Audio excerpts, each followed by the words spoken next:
Hello, Leah here. I hope you are doing well.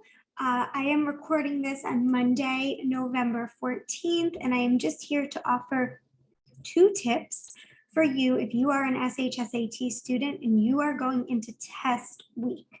Okay, so first things first, congratulations for putting in this effort to get ready for this test.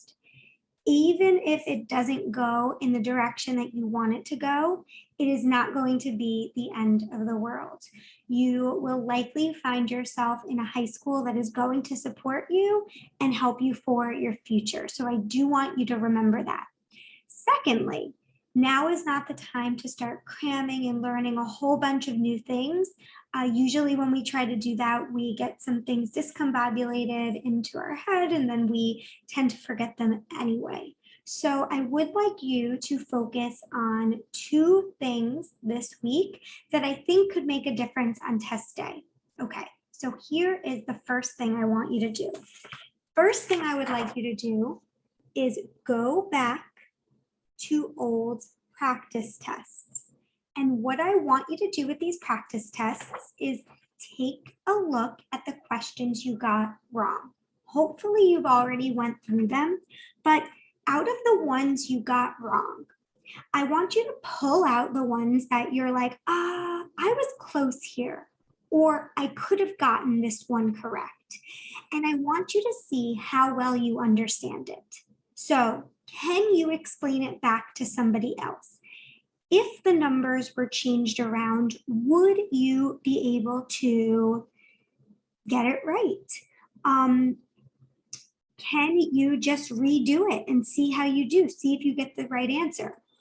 What was the original mistake that you made? Do you understand that mistake?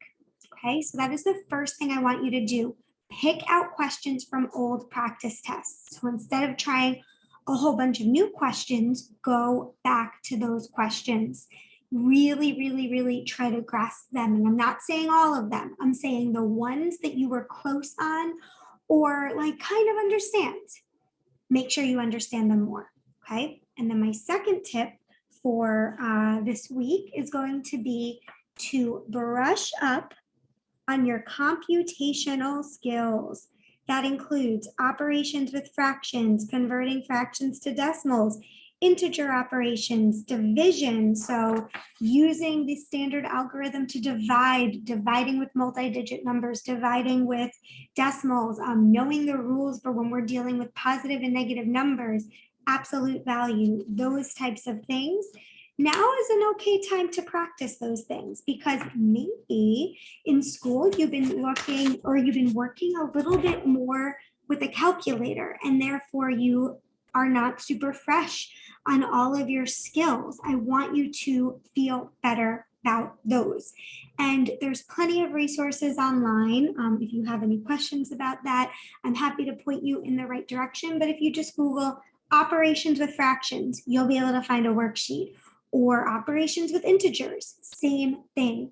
Those types of things, they're just like a little drill. So it's like if I was getting ready for a marathon, I wouldn't start training this week, but I'm going to work on the things that are going to keep my body healthy. So that's nutrition, that's getting enough sleep, that's maybe doing certain strengthening exercises, little things to kind of hold my body together. That's kind of like the attitude we need going into this test. What are these little things that are kind of going to hold us together and support us on the last day? Little things could make a big difference, but we're not going to be able to do all of our training in 1 week, if that makes sense. All right. So if you have any questions, please let me know. I'm wishing you luck. And I'm wishing you, this week, try not to put too much stress and anxiety on yourself and only control the things that you can. All right. So I am here for you if you have any questions at all.